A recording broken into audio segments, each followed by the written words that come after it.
ನಮಸ್ಕಾರ. ನುಡಿ ಜಾತ್ರೆ 2ನೇ ದಿನಕ್ಕೂ ಕೂಡ ನಾವು ಹೋಗಿದ್ವಿ. ಎಷ್ಟು ಚೆನ್ನಾಗಿತ್ತು ಗೊತ್ತಾ? ಎಷ್ಟು ಜನ ಅಂತೀರಾ? ನೀವು ನೋಡ್ತಿರಬಹುದು, ಮಂಡ್ಯದಲ್ಲಿ ಟ್ರಾಫಿಕ್ ಕೂಡ ಜಾಮ್ ಆಗುವಷ್ಟು ಜನ ಅಲ್ಲಿಗೆ ಕಿಕ್ಕಿರಿದು ಹೋಗ್ತಿದ್ರು ಅಂತ ಹೇಳ್ಬೋದು. ನುಡಿ ಜಾತ್ರೆ ಅನ್ನೋದಕ್ಕೆ ಬಹುಶಃ ಇದು ಮೆರಗು ತಂದ್ಕೊಂಡಿದೆ ಅಂತ ಹೇಳ್ಬೋದು. ಎಷ್ಟು ಪಾರ್ಕಿಂಗ್ ಪ್ಲೇಸ್ ಕೂಡ ಇಲ್ಲದೆ, ಇವನ್ ಒಂದು 2 ಕಿಲೋಮೀಟರ್ಸ್ 3 ಕಿಲೋಮೀಟರ್ಸ್ ಹಿಂದೆಯಿಂದನೂ ಕೂಡ ಪಾರ್ಕಿಂಗ್ ಎಲ್ಲ ಪಾರ್ಕ್ ಮಾಡಿಕೊಂಡು ಇವನ್ ಸರ್ವಿಸ್ ರೋಡ್ ಎಲ್ಲ ಕೂಡ ಫುಲ್ಲು ಎಲ್ಲರೂ ಕೂಡ ನುಡಿ ಜಾತ್ರೆಗೆ ಹೋಗ್ತಿದ್ರು. ಅಷ್ಟು ಚೆನ್ನಾಗಿತ್ತು. ಆ್ಯಂಡ್ ಏನೆಲ್ಲ ಸ್ಟಾಲ್ಸ್ಗಳಿದೆ, ಎಷ್ಟು ಕ್ರೌಡ್ ಇದೆ, ಏನೆಲ್ಲ ಜನ ಎಂಜಾಯ್ ಮಾಡ್ತಿದ್ದಾರೆ ಗೊತ್ತಾ? ಅದನ್ನೆಲ್ಲ ಕೂಡ ಕಂಪ್ಲೀಟಾಗಿ ನಾನು ಈ ಬ್ಲಾಗಲ್ಲಿ ನಿಮ್ಮ ಮುಂದೆ ತಂದಿದ್ದೀನಿ. ಖಂಡಿತ ನೋಡಿ. ಯಾರೆಲ್ಲ ಮಿಸ್ ಮಾಡ್ಕೊಂಡಿದ್ದೀರಾ, ಖಂಡಿತ ಇವತ್ತು ಲಾಸ್ಟ್ ಅನಿಸುತ್ತೆ, ಖಂಡಿತ ಮಿಸ್ ಮಾಡದೆ ಹೋಗಿ. ಆ್ಯಂಡ್ ನೀವು ಕೂಡ ಅಷ್ಟೇ ಪ್ರತಿಯೊಂದು ವಿಚಾರಗಳ ಬಗ್ಗೆ ಕೂಡ ತುಂಬ ಚೆನ್ನಾಗಿ ತಿಳ್ಕೊಬೋದು. ಜನ ಅಂತೂ ತುಂಬ ಕ್ರೌಡ್ ಇರುತ್ತೆ, ಹುಷಾರಾಗಿ ಹೋಗಿ, ಕೇರ್ಫುಲ್ ಆಗಿರಿ. ಆ್ಯಂಡ್ ಯಾಕೆಂದರೆ ಅಷ್ಟು ಕ್ರೌಡ್ ಇದೆ. ಪಾರ್ಕಿಂಗ್ ಎಲ್ಲ ಮುಂಚೆ ನೋಡಿ ಪಾರ್ಕ್ ಮಾಡಿ ಜನ ಮೂವ್ ಆಗ್ತಾ ಇದ್ದಾರೆ ಮುಂದೆ. ಎಷ್ಟೊಂದು ಜನ ನಡ್ಕೊಂಡು ಕೂಡ ಇಲ್ಲಿಂದನೇ ಹೊರಟರು. ಇವನ್ ಸರ್ವಿಸ್ ರೋಡಿಂದ ಇನ್ನೂ ಕೂಡ ನೋಡಿ 3-4 ಕಿಲೋಮೀಟರ್ಸ್ ಬ್ಯಾಕೇ ಇದೆ ಅದು ಸ್ಟೇಜಿಂದ. ಅಲ್ಲಿಂದನೇ ಜನ ನಡ್ಕೊಂಡು ಮುಂದೆ ಹೋಗೋಕ್ಕೆ ಶುರು ಮಾಡಿದ್ದಾರೆ.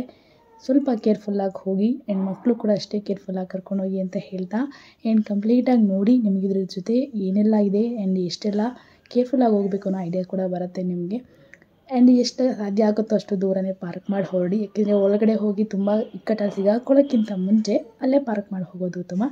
ಆ್ಯಂಡ್ ನೋಡಿ ಎಲ್ಲ ವಾಕಿಂಗ್ ಅದು ನಾವು ಕೂಡ ಪಾರ್ಕ್ ಮಾಡಿ ಅಲ್ಲಿಂದ ವಾಕ್ ಮಾಡೋಕ್ಕೆ ಶುರು ಮಾಡಿದ್ವಿ. ಆ್ಯಂಡ್ ಹೋಗ್ತಾ ಹೋಗ್ತಾ ಜನ ಎಷ್ಟು ಚೆನ್ನಾಗಿ ಬರ್ತಿದ್ರು ಅಂದರೆ ನಾವೆಲ್ಲೋ ಜಾತ್ರೆಗೆ ಹೋಗ್ತಿದ್ದೀವಿ ಅನ್ನೋ ಫೀಲೇ ಕೊಡುತ್ತೆ. ನಿಜವಾಗ್ಲೂ ನುಡಿ ಜಾತ್ರೆ ಅನ್ನೋದಕ್ಕೆ ಅದ್ಭುತವಾದ ಮೆರುಗು ತಂದುಕೊಟ್ರು ನಮ್ಮ ಮಂಡ್ಯ ಜನತೆ ಅನ್ಬೋದು. ಅಷ್ಟು ಜನ ಕಿಕ್ಕಿರಿದು ಬಂದಿದ್ದಾರೆ ಅಲ್ಲಿಗೆ ನೋಡೋಕ್ಕೆ. ತುಂಬ ಖುಷಿಯಾಗತ್ತೆ. ಈ ರೀತಿ ಒಂದು ನಾಡ ಹಬ್ಬಕ್ಕೆ ನಾವೆಲ್ಲರೂ ಕೂಡ ಸಾಥ್ ನೀಡೋದು ಅದೊಂದು ಅದ್ಭುತವಾದ ಗಳಿಗೆ ಇನ್ನೊಂದಿಲ್ಲ ಅನಿಸುತ್ತೆ. ನಾವು ಆದಷ್ಟು ಸಾಧ್ಯವಾದಷ್ಟು ನಾನು ಕ್ಯಾಪ್ಚರ್ ಮಾಡಿ ಟ್ರೈ ಮಾಡಿದ್ದೀನಿ. ಏನೆಲ್ಲ ನೋಡಿ ಎಷ್ಟಿಲ್ಲ ನೋಡಿ, ಎಲ್ಲ ಪಾರ್ಕಿಂಗೇ ಇದೆ. ಫುಲ್ ಪಾರ್ಕ್ನ ಆಚೆನೇ ಮಾಡಿ ಜನ ಹೊರಡುವಷ್ಟು ಜನ ಅಲ್ಲಿ ಕ್ರೌಡ್ ತುಂಬ ಇದೆ. ಇವನ್ ನೀವು ನೋಡಿ ಇಲ್ಲಿಂದ ನಡ್ಕೊಂಡೇ ಹೋಗಬೇಕು. ಬಹುಶಃ ಇಲ್ಲಿಂದ ವೆಹಿಕಲ್ಸ್ ತಂದರೆ ಬಹಳ ಇಕ್ಕಟ್ಟಾಗೋ ಸಾಧ್ಯತೆ ಇರುತ್ತೆ. ಇದು ಸಂಜೆ ಆಗ್ತಾ ಜನ ಜಾಸ್ತಿ ಆಗೋಕ್ಕೆ ಶುರು ಆಗ್ತಾರೆ. ನೀವು ನೋಡ್ತಿರ್ಬೋದು ಅಲ್ಲೆಲ್ಲ ಡಾಕ್ಟರ್ ರಾಜ್ಕುಮಾರ್ ಅವರಿದು ವಿಷ್ಣುವರ್ಧನ್ ಭಾವಚಿತ್ರಗಳು ಬಹಳ ಅದ್ಧೂರಿಯಾಗಿ ನಮ್ಮ ಕನ್ನಡನ ಮೆರುಗು ತುಂಬಿ ತುಳುಕುವಂಥದ್ದು. ಹೋಗ್ತಾ ನೋಡ್ಕೊಂಡು ಹೋಗೋದೇ ಒಂದು ಖುಷಿ ನಮಗೆ ಕನ್ನಡಿಗರಾಗಿ. ಆ ಕನ್ನಡದ ನುಡಿಗಳಾಗಿರ್ಬೋದು, ಕನ್ನಡದ ಚಲನಚಿತ್ರದ ಆ ಭಾವಚಿತ್ರಗಳಾಗಿರ್ಬೋದು, ಎಲ್ಲ ಅದ್ಭುತ. ಇನ್ನು ನೋಡೋಕ್ಕೆ ಖುಷಿ. ಆ್ಯಂಡ್ ಜನರು ಮಕ್ಕಳು ಎಲ್ಲರೂ ಒಟ್ಟಿಗೆ ಬಂದಿರ್ತಾರಲ್ಲ, ಅದು ಕಿಕ್ಕಿರಿದು ನೋಡೋಕ್ಕೆ ತುಂಬ ಖುಷಿಯಾಗತ್ತೆ. ನೀವು ಬನ್ನಿ, ನೀವು ಕೂಡ ನಾಡ ಜಾತ್ರೆಗೆ ಕೈ ಜೋಡಿಸಿ.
ಹಾಗೆ ಮುಂದೆ ಬರ್ತಾ ಪುಸ್ತಕ ಮಳಿಗೆಗೆ ಬಂದರೆ ಇಲ್ಲೊಂದು ಅದ್ಭುತವಾದ ಚಿತ್ರಗಳು ಮೂಡಿಬಂದಿದೆ. ಚಿತ್ರ ಅಂದ ತಕ್ಷಣ ಕೈಯಲ್ಲಿ ಬರೆದಂಥ ಚಿತ್ರಗಳನ್ನು ನೋಡೋ ಅದ್ಧೂರಿಯಾಗಿರುತ್ತೆ.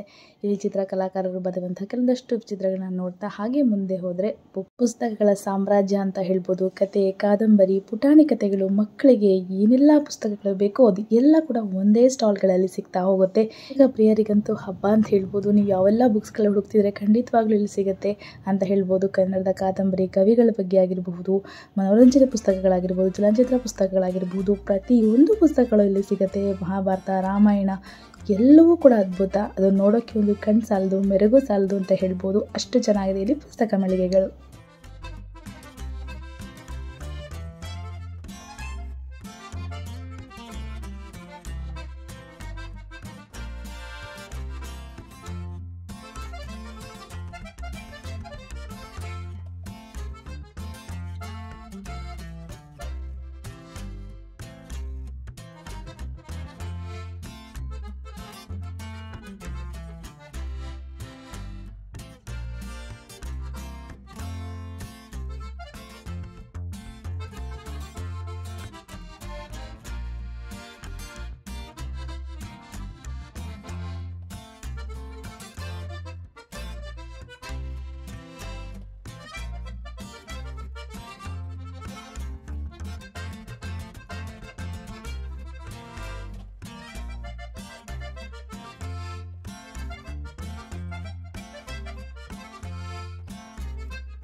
ಹಾಗೆ ಮುಂದೆ ಬರ್ತಾ ಇದ್ರೆ ನಿಮಗೆ ಬೆಲ್ಲಗಳು ನೋಡ್ತಿರಬಹುದು, ಎಷ್ಟು ಚೆನ್ನಾಗಿ ಅದನ್ನು ಅದ್ಭುತವಾಗಿದೆ. ಆರ್ಗ್ಯಾನಿಕ್ ಬೆಲ್ಲ ಆಗಿರಬಹುದು, ಬಕೆಟ್ ಬೆಲ್ಲ ಅಂತ ಹೇಳಿ ಕರೀತಾರೆ, ಆ ಥರ ಬೆಲ್ಲ, ಅಚ್ಚು ಬೆಲ್ಲ, ಸಣ್ಣ ಅಚ್ಚು, ದಪ್ಪ ಅಚ್ಚು, ಹೀಗೆ ಹಚ್ಚಿನ ವಿವಿಧ ಬೆಲ್ಲಗಳನ್ನು ಒಂದೇ ಕಡೆ ನೋಡೋದು ಅಂದರೆ ಇಲ್ಲಿ ಸಿಗುತ್ತೆ ಅನಿಸುತ್ತೆ.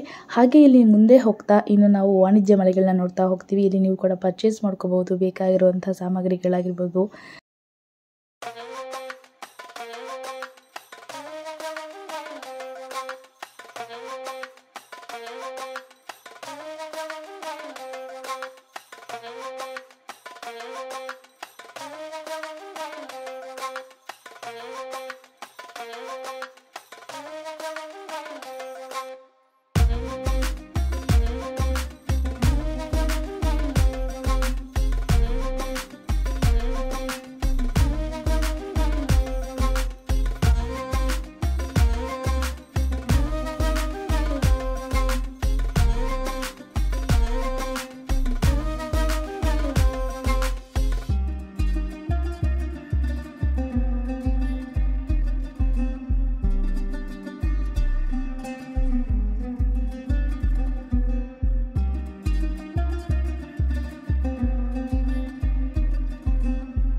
ನಾವಿಲ್ಲಿಂದ ಹೊರಟಿದ್ದು ಬಹುಶಃ 2 ಅವರ್ಸ್ ಆಗಿತ್ತು ನಾವು ಬಂದಿದ್ದು. ಬಟ್ ಬರಬೇಕಾದ್ರೂ ಕೂಡ ಅಷ್ಟೇ ಜನ, ಹೊರಡೋರು ಎಷ್ಟಿದ್ರು ಬರೋರು ಅಷ್ಟೇ ಇದ್ರು.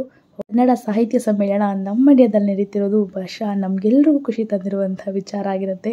ಸೊ ನೀವು ಬನ್ನಿ, ನೀವು ಕೂಡ ಭಾಗವಹಿಸಿ ಅಂತ ಹೇಳ್ತಾ